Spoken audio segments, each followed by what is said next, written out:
Under the shadowed canopy of Africa's montane forests, where mist hangs heavy in the early hours and shafts of sunlight fracture through the layered green, gorillas move with a solemn, deliberate rhythm.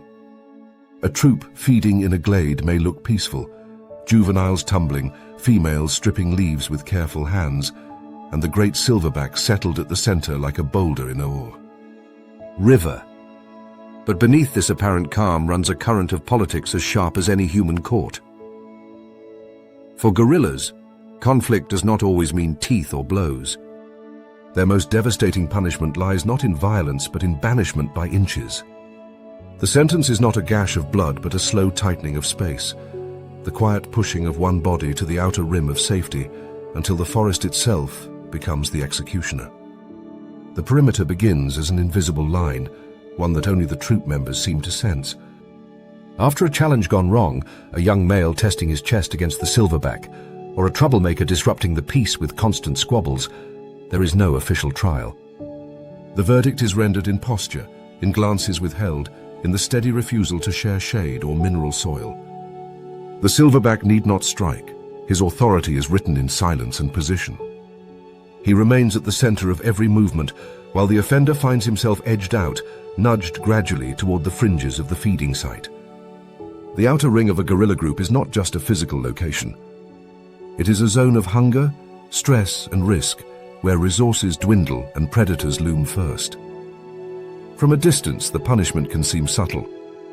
A subadult male steps into the center to reach a patch of celery-like wild plants rich in minerals, only to meet the direct gaze of the leader. The silverback lifts his broad chest and delivers a deliberate beat, the hollow drum of power echoing against trunks. The sound does not summon battle. Instead, it freezes the offender in place. He halts, eyes lowering, and retreats without a touch exchanged. The food remains untouched, the message unambiguous. That path is closed to him. Time after time, across days and weeks, the same silent choreography plays out. The excluded individual is turned back from shade trees during the heat of midday, from sodium-rich clay licks that buffer digestion, from the heart of travel routes when the troop rises to move. To the untrained eye, it may look like coincidence, but within the group, the sentence is clear. This one is no longer welcome inside. The consequences of this placement are biological as much as social. On the edge, forage is poorer.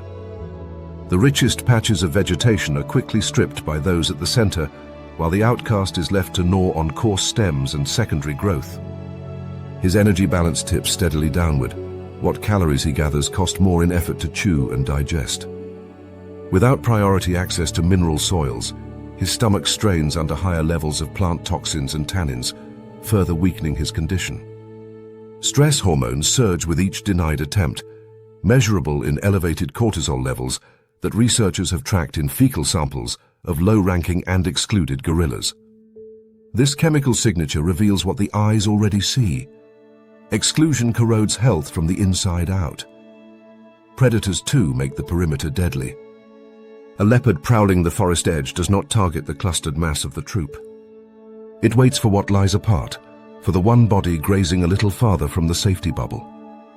When alarm calls ripple, the inner members compress, a living shield with the silverback at its core. But the outcast must close distance over ground before safety locks around him. In those fragile seconds, he is the first target. In ecological terms, exile is not simply a political inconvenience.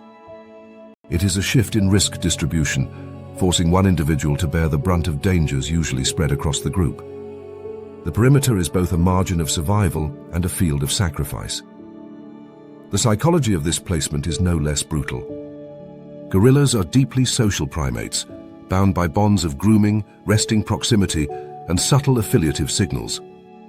To be pushed outward is not merely to lose food and shelter, it is to lose affirmation. The quiet refusal of peers to sit near, the absent touch of fingers sorting through fur, the lack of shared rest beneath a tree, all combine to fracture mental stability. Grooming is more than hygiene. It is medicine, reducing parasite loads and lowering stress.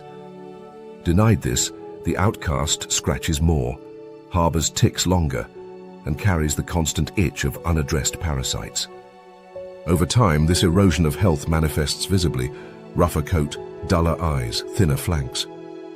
Yet the silverback's restraint from direct violence has evolutionary logic. Fighting risks injury, and for a dominant male, wounds invite challengers.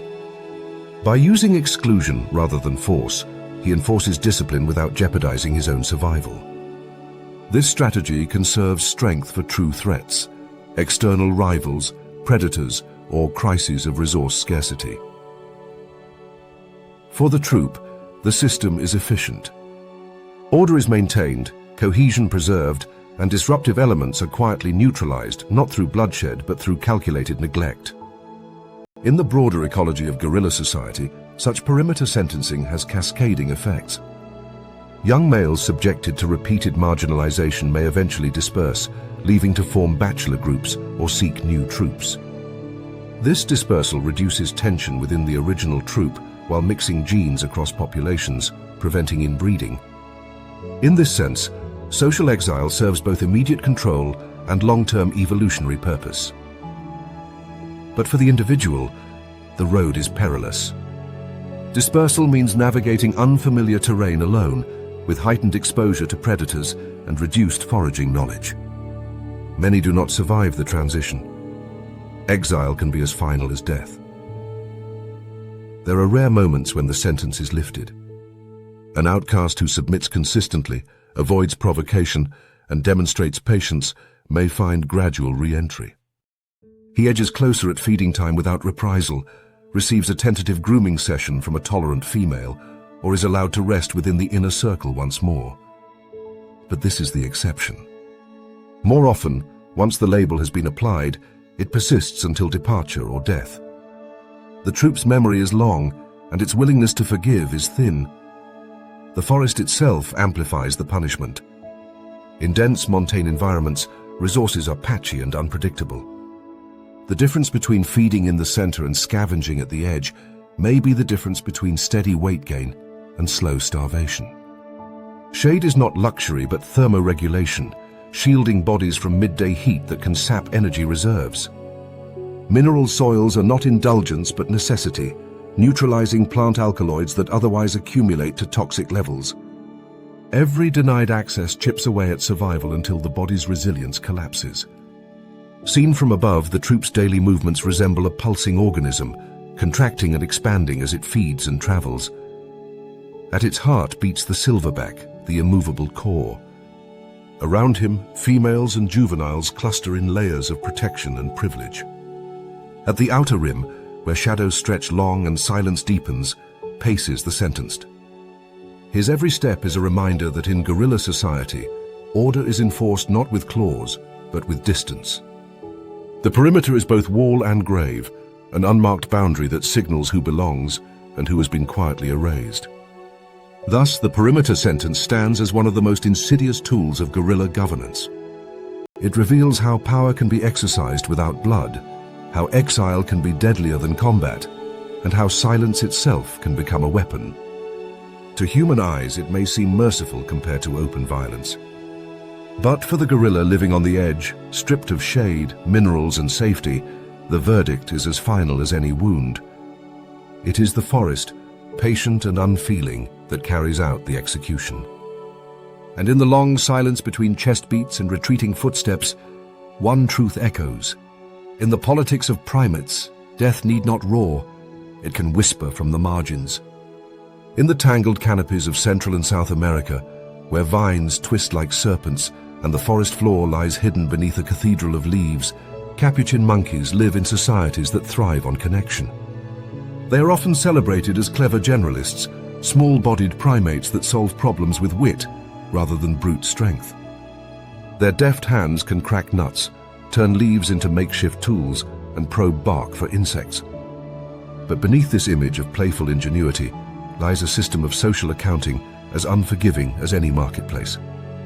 For capuchins, trust is currency, and the one who cheats pays not in bruises but in silence. In these forests, the cold shoulder can kill more effectively than tooth or claw. The drama often begins with an alarm. A rustle in the canopy, the shadow of a raptor's wing, or the flick of a snake across a branch can send a group of capuchins into a chorus of shrill calls.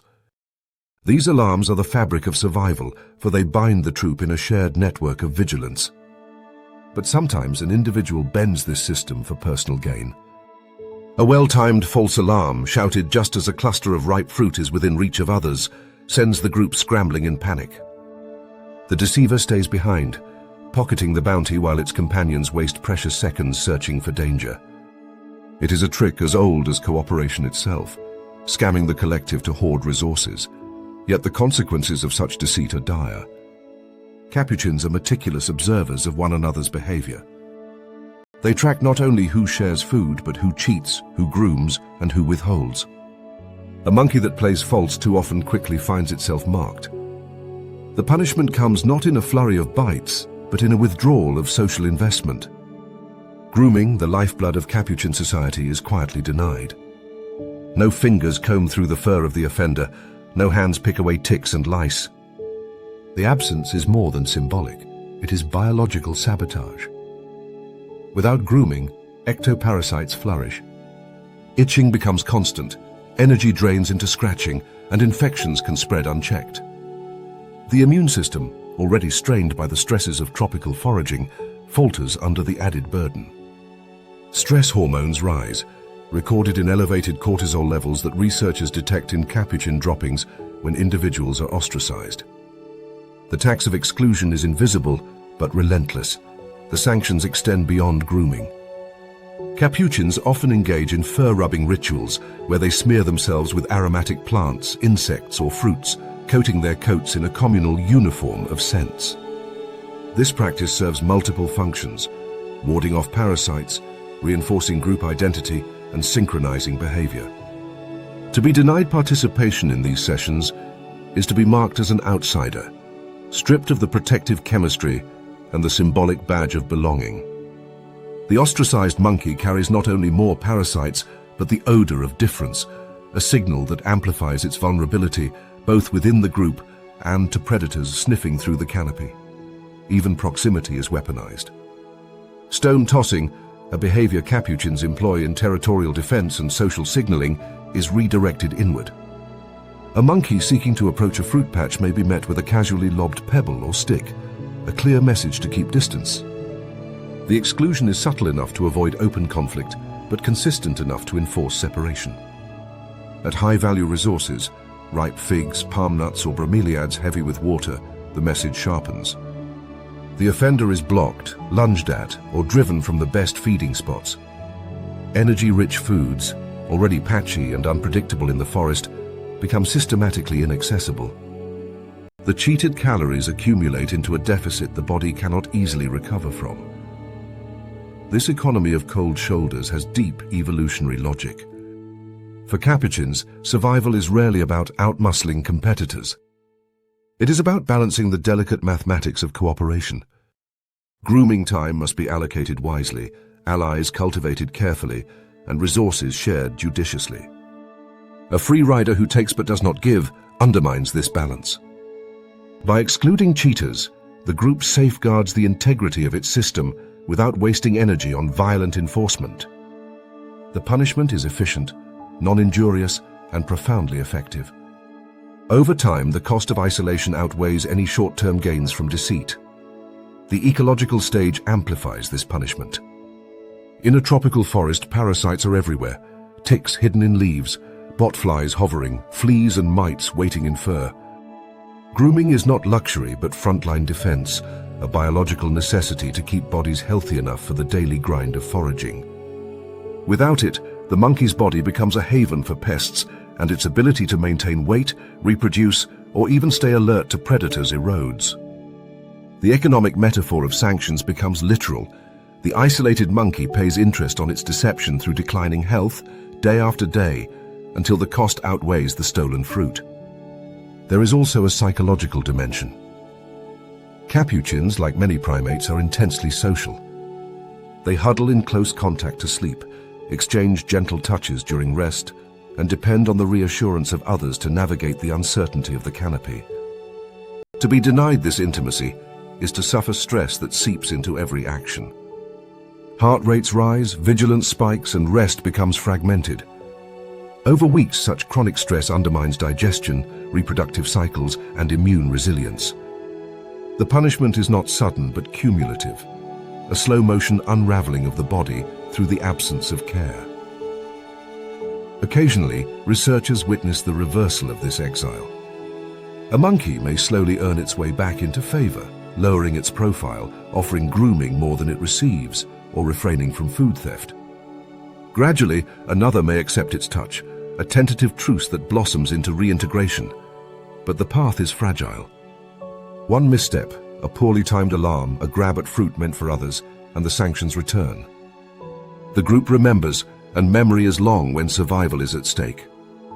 More often, the excluded individual drifts further from the core, hanging at the margins of travel routes, foraging alone more often, and becoming the first to fall behind in times of scarcity. The wider forest ecosystem does not forgive this vulnerability. Raptors scanning from above are quick to notice solitary bodies. Snakes hunting in bromeliads detect the rustle of one rather than the confusion of many. Jaguars and ocelots, masters of ambush, prefer the straggler at the edge. In this way, social punishment bleeds into ecological mortality. The group does not need to deliver death directly. The forest will take care of it once the bonds of belonging are severed. What makes the cold shoulder of capuchin so remarkable is not simply its cruelty, but its efficiency. It reveals that in primate societies, violence is often the least effective tool of governance. The real power lies in access to grooming, to protection, to food, to companionship. Strip these away, and even the cleverest trickster collapses under the weight of neglect. The punishment is elegant in its invisibility, devastating in its effectiveness, and sobering in its implications for how cooperation is maintained in animal societies. By the time the isolated monkey's coat dulls, its frame thins, and its parasites multiply, the group has long since turned its attention back to the business of survival. In the chatter of alarm calls, the coordinated raids on fruiting trees, and the synchronized fur-rubbing ceremonies, the message echoes without words. Trust is priceless, and deception carries a tax no one survives for long. Here, in the canopy economies of the capuchins, the cold shoulder is not mere rejection. It is a sentence written in silence, paid in parasites, and enforced by the relentless arithmetic of the forest itself. The forest at dawn carries a different kind of silence than the night. The cicadas fade, the air is heavy with mist, and shafts of sunlight fracture through the canopy like pale blades. This is the hour when chimpanzees stir from their night nests, stretching long arms and shaking off dew. They begin the day with low pant grunts, gestures of deference that ripple through the group like handshakes in the dark. But within these calls, there is also reckoning. For chimpanzees live in societies where alliances are currency and debts are remembered. Here, at the seam between cooperation and betrayal, lies the harshest punishment of all, exile in plain sight. To become an outlaw among chimpanzees is to live unprotected on the borderlands, a slow-motion death sentence delivered not with teeth, but with absence. The social fabric of chimpanzees is a tight weave of dominance, reciprocity, and coalitionary politics. Males jockey constantly for position, not just with displays of strength, but with careful bookkeeping of loyalty. A well-timed pant grunt or an offered back rub can tip the scales of power as much as a show of muscle. During hunts, meat is the most prized commodity, more valuable than fruit or grooming, because it can be shared and used to cement bonds. When a monkey is brought down in a coordinated chase, the spoils are not distributed at random. They follow invisible lines of loyalty, debts repaid in strips of red flesh. A male who plays his part receives his share. But a male who fails, a defector who shrinks from the chase, or worse, one who betrays his allies in a failed coup, finds himself erased from this economy. When the meat is passed around, his hands are left empty. The exclusion does not stop with food. Social greetings, especially the pant grunt, are vital threads of hierarchy. Subordinates offer them to superiors as acknowledgement, and in return receive tolerance and protection. To be ignored in these rituals is to lose one's place in the hierarchy altogether. The outlaw male approaches, lips pursed in submission, but his greeting falls into silence. No one returns the gesture. The air hangs heavy, his posture collapses and the verdict is clear. He is not beaten, not wounded, but rendered invisible. In primate societies, invisibility is often the cruelest fate. This invisibility extends to the most perilous task of all, border patrols. Chimpanzees maintain territories with vigilance, often patrolling in groups along the edges of their range. These patrols are dangerous, for neighbors can be as lethal as predators. Skirmishes between communities are brutal, sometimes ending in lethal raids. Safety comes from numbers. A lone chimpanzee at the border is a target waiting to be claimed. But when an outlaw joins a patrol, his back is left unguarded. Where once he stood shoulder to shoulder with allies, he now feels the empty space beside him. If an ambush comes, the others may hold back, allowing fate to run its course. Death may not come that day, but the risk accumulates. One patrol after another, the outlaw's odds worsen, until eventually the forest delivers the final strike. Even within the heart of the group, the outlaw is tested constantly. Rivals probe his weakness, challenging him in ways they would not dare with a well-backed male. Without allies, his every bluff is hollow. He may still have size and strength, but chimpanzee politics is not won by strength alone. Coalitions are the true power, and without them, even a muscular male is a hollow shell. Females, ever attuned to the winds of dominance, avoid him. To associate with a fallen male is to invite trouble, and mothers cannot afford to risk their infants in dangerous company. Isolation deepens. He eats alone more often, sleeps on the margins, and watches as life in the center of the community continues without him. The ecological consequences of this exclusion are severe. Chimpanzees depend on group living not only for political security, but for physical survival. Predators in African forests, leopards, pythons, even lions, rarely strike the center of a group. They seek the stragglers, the isolated, the unguarded. An outlaw, left to trail behind during travel, becomes the natural target. He is the one most likely to hear branches crack too close, to feel the hot breath of a leopard on his neck before he can climb to safety. Even without predators, the forest itself becomes hostile. Fruit patches are monopolized by the group, and though an outlaw may still forage, his access is reduced, his calories fewer, his energy balance tipping steadily downward. Stress compounds the problem. Elevated cortisol, the biological fingerprint of exclusion, erodes his immune system, leaving him vulnerable to parasites and infections that sweep through tropical forests with quiet regularity. There is a deeper irony here. The same intelligence that allows chimpanzees to cooperate in hunts, to form complex alliances, and to remember the debts of loyalty, also allows them to wield exclusion with surgical precision. They do not need to kill a betrayer outright. Instead, they withdraw the threads of protection and let the world around him finish the work. This system conserves energy, avoids the risks of direct conflict, and ensures that trust remains the most valuable currency. By making betrayal so costly, they maintain the integrity of cooperation across generations. To betray once is to risk a lifetime of marginalization. And yet chimpanzee society is not entirely without redemption. Some outlaws manage to claw their way back.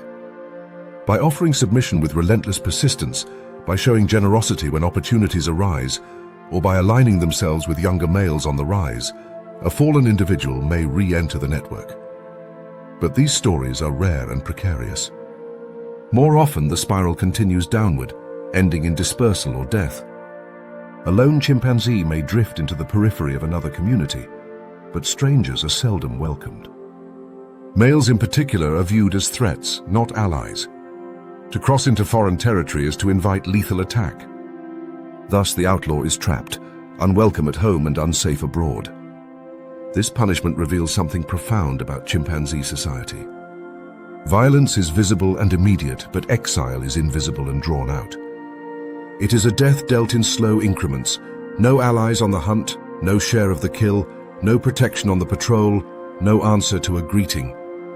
Each denial alone is survivable, but together they weave a noose. Over weeks and months, the outlaw's life narrows until every moment is saturated with risk. In this way, the community enforces loyalty not by fear of injury, but by fear of abandonment. For a species that depends on one another so deeply, abandonment is the ultimate threat. Seen from the forest floor, the outlaw's life may not look dramatically different. He still climbs trees, still feeds, still roams the same pathways. But the subtle changes tell the story. His coat grows patchy with parasites. His body shows the thinness of inadequate food. His movements become restless, hyper-vigilant, eyes darting to shadows where predators might lie.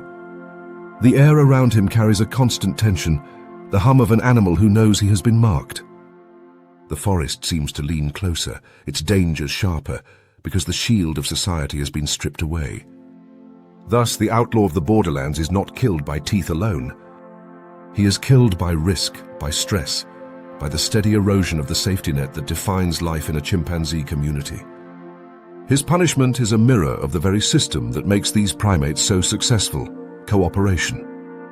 When wielded in reverse, the same cooperation that saves lives becomes the mechanism of destruction. It is a system that reminds every member of the group, every morning when the pant grunts ripple through the air, that loyalty is not optional. It is the price of survival. The morning in a Southeast Asian rainforest does not begin with light. It begins with sound. Long before the sun pierces the canopy, the air trembles with the rolling, resonant songs of gibbons. Their duets arc through the trees like braided ribbons of sound, carrying across valleys and ridges, each phrase echoing the bonds of a pair and the boundaries of a territory.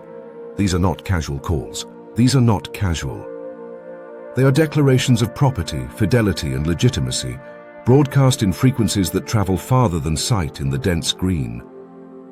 To belong in this forest is to be heard. And when the songs stop, silence becomes a sentence more final than any blow.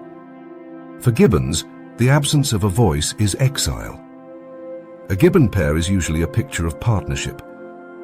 Their bond is woven daily through synchronized duets, the female delivering a rising cascade of notes, the male threading in counterphrases, the two entwined in an acoustic dance that maps both territory and union. These duets serve multiple purposes at once: deterring rivals, advertising strength, and maintaining the pair's relationship. Neighbors hear and know not to intrude. Offspring learn the stability of the home range by the resonance of their parents' voices. The forest itself becomes partitioned through sound, each domain marked by the unique architecture of a couple's duet. But when the bond fractures, through infidelity, through displacement by a stronger rival, or simply through a partner's withdrawal, the silence that follows is devastating. The ousted partner, often a floater male or female left without a mate, may still sing. Alone, it raises the same elaborate phrases into the canopy, its voice threading through the leaves. But no counter comes. The duet collapses into a monologue, stripped of its legitimacy. In the acoustic economy of the forest, a solo call is fragile. Without an answering partner, it fails to establish stable ownership of space. Neighbors hear weakness in the absence of harmony, and soon they begin to test the void. Chase displays erupt at the forest margins, neighbors driving the lone singer farther back with swoops, lunges, and howls. The floater finds itself pushed into poorer patches of habitat, where fruit is less abundant, trees offer fewer nesting sites, and predators lurk more easily in gaps. The silence of an abandoned partner is not simply a social snub, it is ecological eviction. In the dense rainforest where visibility is limited, acoustic communication is the medium through which space is divided. Gibbons are canopy specialists, their entire survival hinging on brachiation, the graceful swinging from branch to branch that demands continuous access to mature trees. Territories are large, and fruiting patterns are patchy and unpredictable. To hold a range requires both physical defense and acoustic advertisement. Without a partner to reinforce claims, the lone gibbon's song cannot repel rivals indefinitely. Its map of safe branches shrinks day by day until it lives on the margins, eking out survival in suboptimal zones. The biology of song makes this punishment even sharper. Gibbon duets are not improvisations. They are honed over months and years of practice between partners, with subtle timing adjustments and pitch matches. that advertise synchrony and stability. Studies have shown that neighbors assess these duets for precision. The tighter the overlap, the stronger the perceived bond. When one partner withdraws and refuses to respond, it is not just a personal rejection. It is a public demolition of reputation. To the forest, it signals that the bond is broken, the territory open for contest, and the singer vulnerable. Silence in this system carries the weight of legal annulment.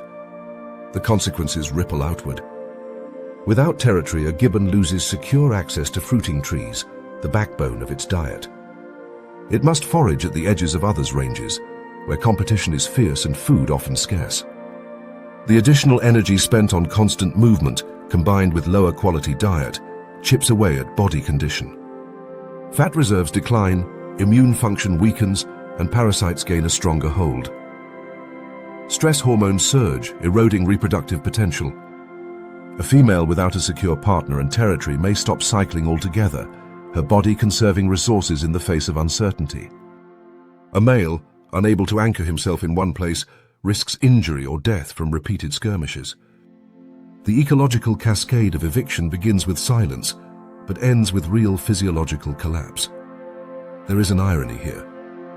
Gibbons are among the few primates that live in stable pair bonds, often monogamous for years, sometimes for life. Their social system contrasts with the fission-fusion groups of chimpanzees or the harems of baboons. Yet this apparent stability carries its own dangers. When the bond breaks, the consequences are absolute.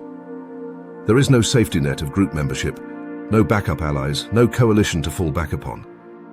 A rejected partner cannot slip into the background of a larger troop. It is either bonded and defended, or it is adrift. In this way, gibbon societies show us the extremes of acoustic governance. Belonging is binary, and silence is terminal. The forest itself reinforces this binary. In the early morning, when gibbons sing most often, their calls carry farthest in the cool, dense air. These hours are critical for broadcasting ownership. A duet in this window announces stability to every neighbor within earshot. But for the lone singer, the early morning becomes a cruel stage.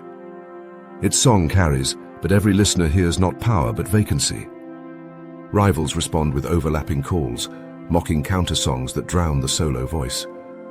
Eventually, harassment escalates into physical confrontations, branch chasing, grappling, and high-speed pursuits that force the floater into retreat. Without a duet, it is like a signature without a witness, meaningless, unenforceable. The punishment extends to reproduction. Females prefer established males with territories secured through strong duets. A male who cannot maintain a song partnership finds himself ignored, his genetic lineage cut off by the indifference of prospective mates. Likewise, males guard females not just with presence but with song, deterring rivals by advertising constant attention. A silent or unanswered female call is a beacon to intruders, inviting harassment or outright takeover. In both cases, the absence of duet strips individuals of reproductive legitimacy, one of the most fundamental currencies in evolution. It is tempting to interpret this system as harsh, but it is also efficient. By tying territory and reproduction so closely to duet performance, gibbons minimize physical conflict. Instead of endless fights over fruit trees, neighbors respect the sound boundaries established by bonded pairs. This reduces energy expenditure and injury risk across the population. But when betrayal, desertion, or failure disrupts a duet, the system flips into its punitive mode. The silent partner is exiled without a blow struck, a victim of the very rules that protect stability for others. Seen from a human perspective, this acoustic divorce carries a strange familiarity. It is not unlike the social consequences of being ignored, unfollowed, or cut out from networks that define belonging. For the gibbon, however, the stakes are not emotional but existential. Silence is not a bruise to the ego, but a withdrawal of survival rights. Each unreturned call is another step toward the borderlands, another fruit tree lost, another sunrise spent singing into emptiness. Eventually, the floater may disappear entirely, absorbed by the forest's silence as predators or hunger finish the work that exclusion began. And so in these forests where sound is law, eviction is not marked by violence, but by absence. The duet, that soaring marriage of voices across the canopy, is more than song. It is identity, territory, and shield. To lose it is to lose everything. The floater may still leap through branches, still raise its voice into the morning, but the forest has already passed judgment. No counter will come. No neighbor will yield. In a world ruled by sound deeds, silence is the deadliest weapon of all. High above the dark floor of Borneo's forests, the canopy is alive with rustles and creaks that echo like the shifting beams of a living cathedral. Shafts of light break through where the crowns part, illuminating figs swelling with sugar, durians armed with spines, and the occasional burst of orchids clinging to branches.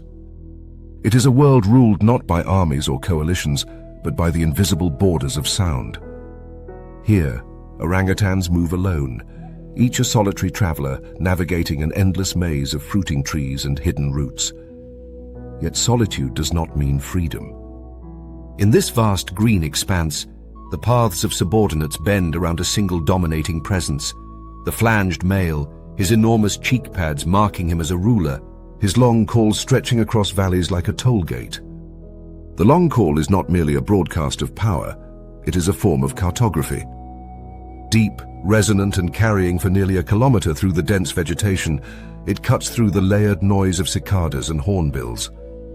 These vocalizations sketch invisible corridors, acoustic roadblocks that steer traffic across the canopy. Other orangutans listen carefully, adjusting their routes in real time. A subordinate male, hearing the booming call ripple through the forest, knows instantly which paths are closed. A female balancing the demands of feeding and caring for her offspring recalibrates her search for figs or rambutan, aware that entering the sound-marked zone invites harassment or worse. The dominant male does not need to patrol every branch. His voice alone reshapes the movement of others. For a subordinate, the punishment begins with delay. A male approaching a fruiting strangler fig, a tree capable of producing tens of thousands of figs in a flush, may find the dominant male already waiting. The timing is never accidental. Flanged males have astonishing knowledge of fruiting schedules, memorizing not only the location of hundreds of trees, but also their rhythms of production. They can predict when a tree will be ripe weeks in advance, and they arrive early, sometimes hours before subordinates even approach. This is not coincidence but strategic denial, a quiet form of eviction that forces the subordinate to turn back, to find scraps at secondary sites or risk confrontation. The consequences of such map denial are immense. Orangutans live in an environment where fruit is patchy and seasonal. During lean months, when the forest shifts into scarcity, survival hinges on precise knowledge of where the next fig will ripen or which rambutan will open. Subordinates, already at a disadvantage, find themselves locked out of the richest caches. Instead of gorging in energy-rich abundance, they nibble leaves or chew fibrous bark, foods that provide bulk but little nutrition. The imbalance quickly becomes visible. Dominant males maintain thick layers of muscle and fat, their massive bodies supported by high-calorie diets. Subordinates grow thinner, their coats duller, their energy lower. The forest does not forgive calorie deficits, and over time, the disparity becomes a slow-motion divide between thriving and wasting away. This system of acoustic control is more than brute dominance. It is a sophisticated form of spatial management.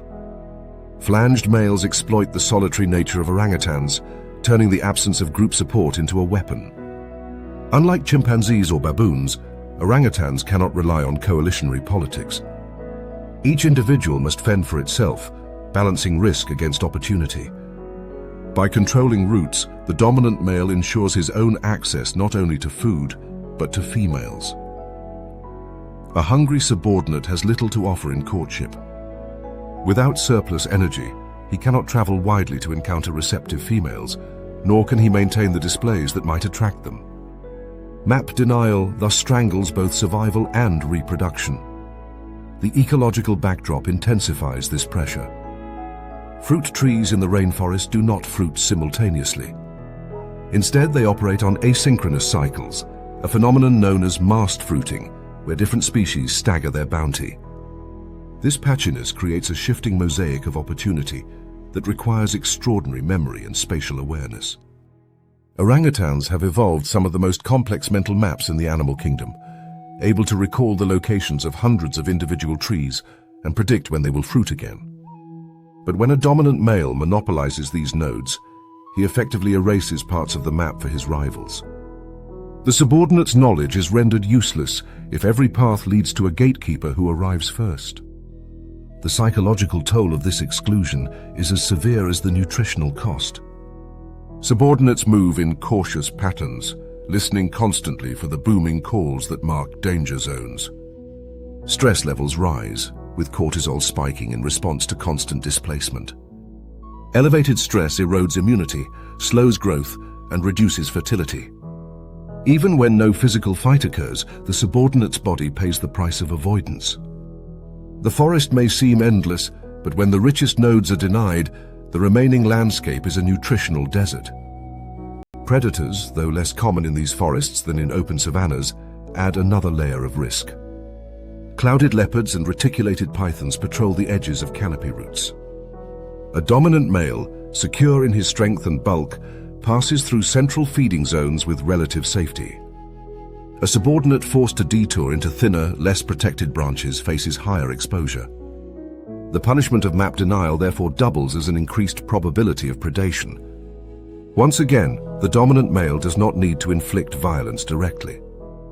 The ecosystem enforces his rule by amplifying the risks faced by those denied access. Yet this dominance is not absolute. Subordinate males sometimes adopt alternative tactics, including sneaky copulations with females when the flanged male is distracted. These males rely on silence rather than sound, slipping through the forest with minimal noise, avoiding the long call corridors, and taking advantage of moments when the ruler cannot be everywhere at once. It is a strategy of shadows, but one that carries enormous risk. Discovery can mean violent aggression, and even when successful, the long-term cost of exclusion persists. The balance between risk-taking and survival becomes a delicate calculation, one in which most subordinates eventually fail. The broader evolutionary lesson is striking. Orangutan societies reveal that dominance can be enforced without direct confrontation, through control of information and access rather than through constant battle. By shaping movement patterns acoustically, flanged males conserve energy, reduce injury, and still maintain near-total control over resources and mates. It is a system where power lies not in the fist, but in the map. Who controls it, who edits it, and who is denied its pathways. From the perspective of the subordinate, this denial is a slow form of strangulation. He may still swing from branch to branch, still chew leaves, still call occasionally into the canopy. But his roots are narrower, his meals smaller, his future dimmer. Each day he navigates a shrinking world, one in which the forest seems vast but is in reality parceled out by invisible lines of sound.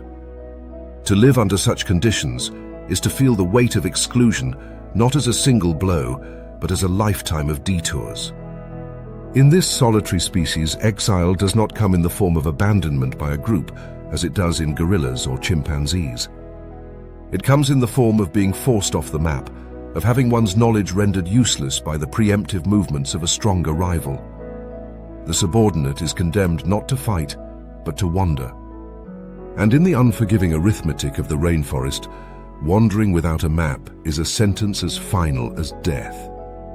Thus, in the tangled canopies of Borneo and Sumatra, the flanged male's long call is more than a song. It is a declaration of ownership, a cartographer's pen drawing invisible roads and barricades across the green. To the dominant, it is power, made effortless. To the subordinate, it is silence imposed upon a life once mapped with precision.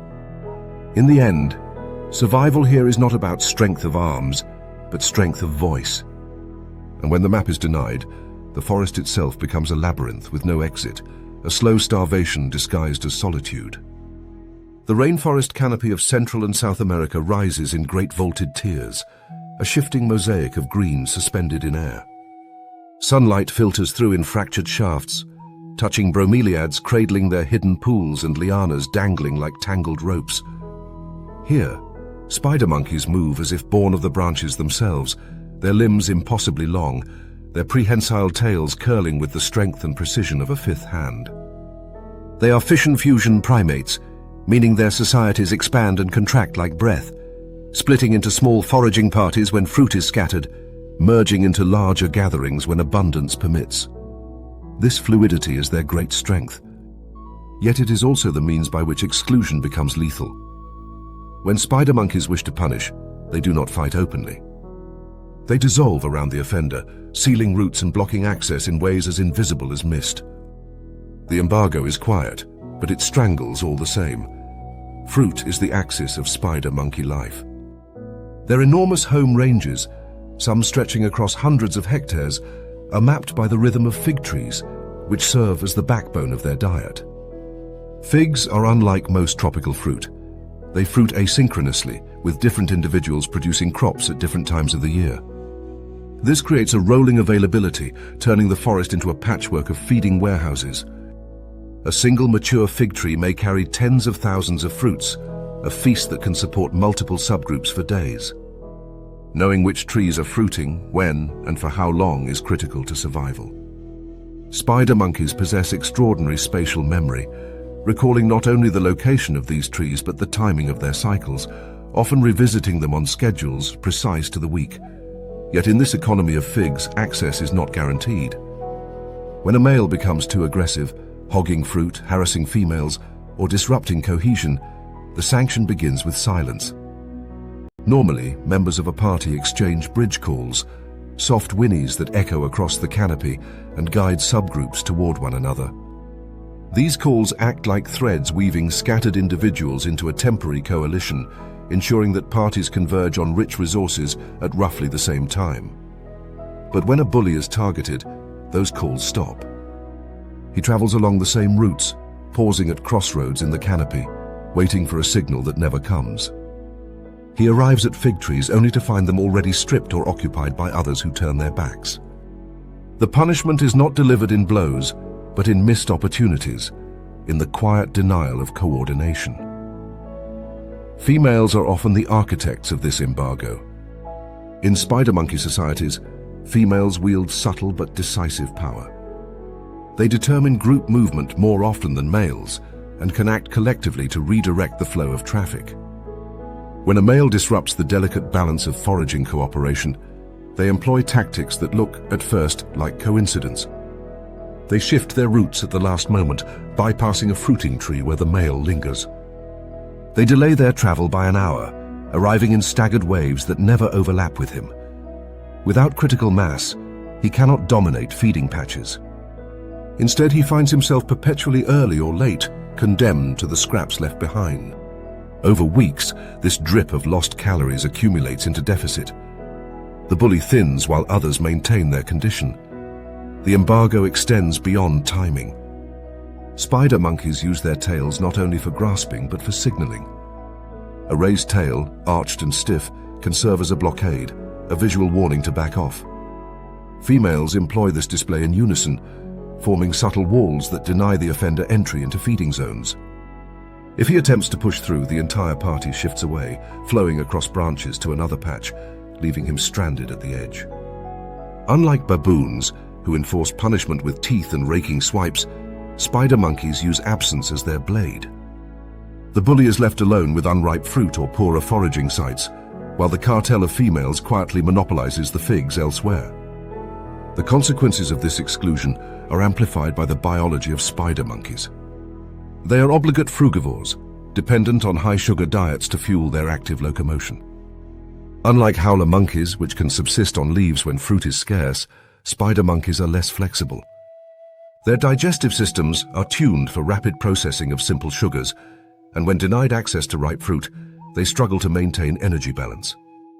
Forced to fall back on leaves or unripe fruit, their digestion slows, fermentation gases accumulate, and nutrient absorption plummets. Over time, their daily energetic shortfall weakens immune function, compromises reproduction, and makes them more vulnerable to disease and injury. The ecological context makes the embargo even harsher. Predators such as harpy eagles or jaguars target the isolated. A male excluded from coordinated subgroup travel finds himself crossing gaps alone without the safety of numbers. Harpy eagles are known to pluck spider monkeys from branches with terrifying precision, and jaguars stalk the base of trees where a misstep might force descent. Normally, travel in a subgroup dilutes this risk, eyes scanning from multiple vantage points. For the embargoed male, the burden of vigilance falls entirely on his shoulders. His punishment is not only hunger but heightened danger, as every solitary crossing becomes a gamble. This system of quiet embargo underscores the intelligence of spider monkeys. It is not brute hierarchy that governs them, but flexible networks of trust and sanction. In fission-fusion societies, punishment cannot rely on constant proximity. Instead, it must exploit the very fluidity that defines the group. By withdrawing coordination, females and allies weaponize absence itself. They conserve energy by avoiding fights while still delivering a crippling penalty. The effectiveness lies in its subtlety. The bully is not blooded, but his decline is inevitable. He is outmaneuvered, not overpowered. The biology of cooperation explains why this works so well.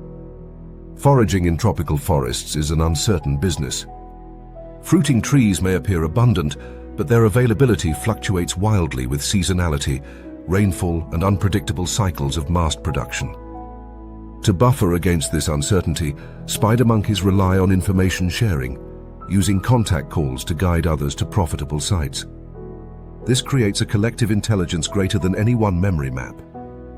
But when an individual is cut out of this information network, his map shrinks dramatically. He is reduced to wandering, guessing, and arriving late, while others feed efficiently.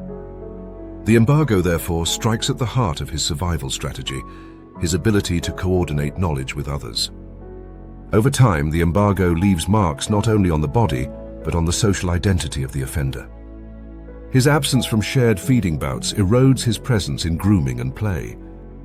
Females avoid him in mating contexts, unwilling to tie their reproductive investment to a partner cut off from the fig economy. Juveniles no longer follow him, for he offers no guidance to rich food patches.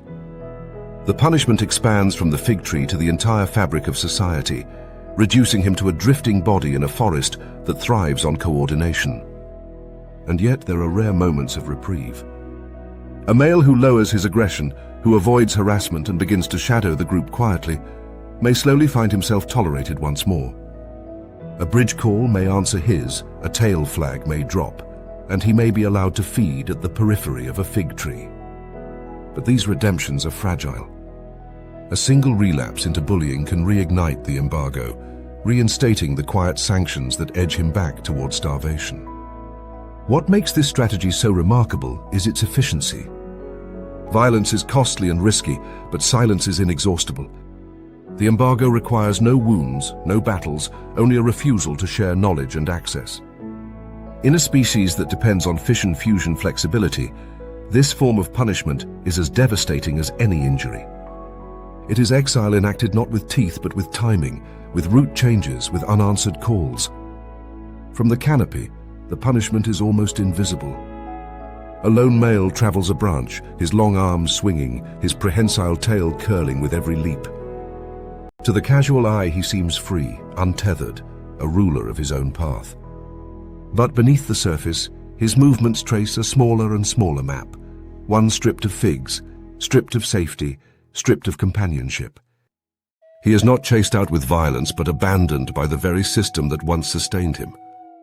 In the economy of spider monkeys, silence is embargo, and embargo is death by drip, calorie by calorie, day by day. The African savanna at dawn is painted in muted gold, its tall grasses glistening with beads of dew that will evaporate before the sun climbs high. Acacia trees stand scattered like watchtowers across a rolling plain, their branches bent by giraffes, their thorns sheltering weaverbird nests. Among these shifting mosaics of shade and light, baboons awaken. They are among the most terrestrial of primates, moving on all fours across the dust with confidence, their troops sprawling in numbers that can reach into the hundreds. Their mornings are marked by ritual, grooming to reinforce bonds, soft grunts to acknowledge proximity, and strategic positioning within the group. Yet beneath this choreography lies a system of accountability as sharp as any law. For baboons, social trust is currency, and to violate it is to invite sanctions that do not fall upon one body alone, but upon an entire network of support. The drama often begins with coercion. A male repeatedly harasses females for mating opportunities, or worse, targets infants to intimidate mothers into submission. Such behavior does not go unnoticed. In baboon society, aggression is tolerated only to a point, and its acceptance depends on the subtle calculus of relationships. Males build their reputations not only on strength but on the alliances they foster. They grunt softly when approaching a peer, a peace signal that reduces tension. They sit close to allies, groom them, or provide backup during disputes. Each of these actions is a thread in the network. When those threads are cut, isolation begins. The punishment is rarely violent, but its effects are devastating. It begins with silence. A male approaches, grunting softly in expectation of acknowledgement. Normally the signal would be returned, a vocal handshake reaffirming trust. But this time, the sound is met with nothing. The absence of reply is sharper than aggression, it is erasure. The outcast male tries again with others, only to be ignored repeatedly. In baboon politics, being denied grunts is equivalent to losing one's citizenship. Without these vocal assurances, every approach carries the risk of escalation. A glance is interpreted as challenge, proximity as threat. The individual becomes radioactive, avoided not out of fear, but out of calculation. The consequences spread quickly. Grooming, the currency of peace and reciprocity, is withdrawn. Allies drift away, choosing instead to sit beside one another, backs turned to the disgraced male. Grooming is not only comfort, but medicine. It reduces cortisol, lowers heart rates, and removes parasites that flourish in the savanna's heat.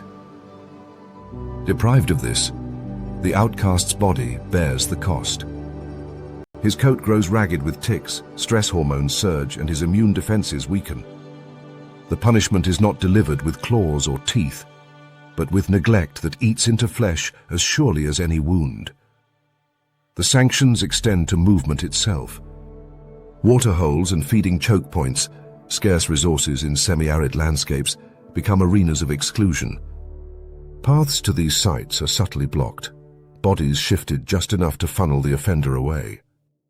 High-ranking males, often supported by coalitions of females, position themselves at the margins of access, ensuring the blacklisted male arrives last, if at all. In a land where heat dehydrates within hours, the denial of shade and water is no small matter. Thermoregulation becomes more difficult, forcing longer trips to lesser water sources, where crocodiles lurk and cover is poor. Food scarcity amplifies the sentence. When troops raid crops or converge on fruiting trees, the outcast is kept at the periphery, left to forage scraps once the best has been stripped. This exile within the troop carries a unique cruelty. Baboons are not solitary like orangutans, nor pair-bonded like gibbons. Their survival depends on belonging to a troop that functions as a mobile fortress against predators. Lions stalk the tall grass, leopards prowl riverine thickets, and hyenas patrol the plains.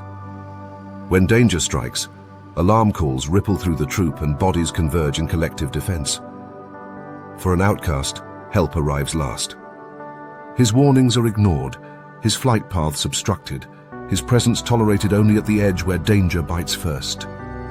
A leopard dropping from a tree will encounter him before the core, and the troop's delayed response all but ensures his sacrifice. In ecological terms, he becomes the buffer, the expendable shield that predators claim before the majority scatters to safety. The logic of this punishment lies in its efficiency. Violence is costly, carrying the risk of injury that could incapacitate even a dominant male. By contrast, social exclusion requires no blood. It is enacted collectively through silence, avoidance, and positioning. Its success rests on the cooperative memory of the troop, which keeps track of infractions and sustains sanctions until the offender is neutralized or corrected. In this way, baboon society polices itself not through constant battle, but through the withdrawal of trust. The group does not waste energy on endless confrontations. It simply allows the landscape, the parasites, the predators, and the climate to deliver the sentence once the safety net is removed. The biology of stress reveals the toll of such blacklisting. Cortisol levels in ostracized males rise dramatically, compromising digestion, reducing fertility, and increasing vulnerability to disease. Chronic stress accelerates aging, evidenced in the shortening of telomeres, protective caps on DNA, that has been measured in baboons under prolonged social strain. What looks like a social penalty ripples down to the molecular level, shortening lifespan itself. In this sense, the punishment is not symbolic. It is physiological execution written into the fabric of the body. Females play a decisive role in this system. Far from being passive, they form coalitions that enforce sanctions, particularly when infant safety is threatened. A male that harasses offspring finds mothers uniting against him, refusing proximity and directing grooming toward one another instead. Female networks stabilize troop cohesion, and their collective withdrawal magnifies the punishment. The outcast male finds not only peers, but potential mates drifting away, his reproductive prospects shrinking alongside his access to resources. For a species in which lifetime reproductive success defines evolutionary legacy, this exclusion is as final as any wound. And yet, redemption is sometimes possible. A male who lowers his aggression, who consistently offers submission and refrains from harassment, may slowly regain favor. Grunts are returned cautiously, grooming sessions resume in brief intervals, and access to waterholes is less fiercely blocked. But this pathway back is fragile, often requiring months of consistent change. In many cases, the blacklisted male disperses, leaving the troop in search of another group. Dispersal carries risks of its own. Strangers are treated with suspicion, and newcomers must prove themselves from the bottom of the hierarchy, often facing aggression before integration. Many never survive the transition. Seen from the outside, a blacklisted male may still appear within the troop, moving across the same terrain, feeding at the edges of the same patches, drinking from the same waterholes. But the differences are subtle and devastating. He is slower to react during alarms, slower to feed, slower to groom. His eyes scan more, his coat carries more ticks, his muscles lean away from health toward exhaustion. The punishment is not theatrical but cumulative, a death sentence delivered in increments that align biology with society and ecology. Thus, the blacklist at the waterhole reveals the harsh brilliance of baboon society. Sanctions do not target one node alone, but the entire network around it. They withdraw trust, companionship, access, and defense, leaving the offender exposed not by violence but by absence. In a world where belonging is survival, the loss of trust is the most lethal punishment of all. The waterhole, shimmering under the African sun, becomes more than a place of thirst. It becomes a stage where exile is enforced without a fight, where silence drowns louder than any roar, and where the ultimate verdict is written in who drinks first and who drinks last.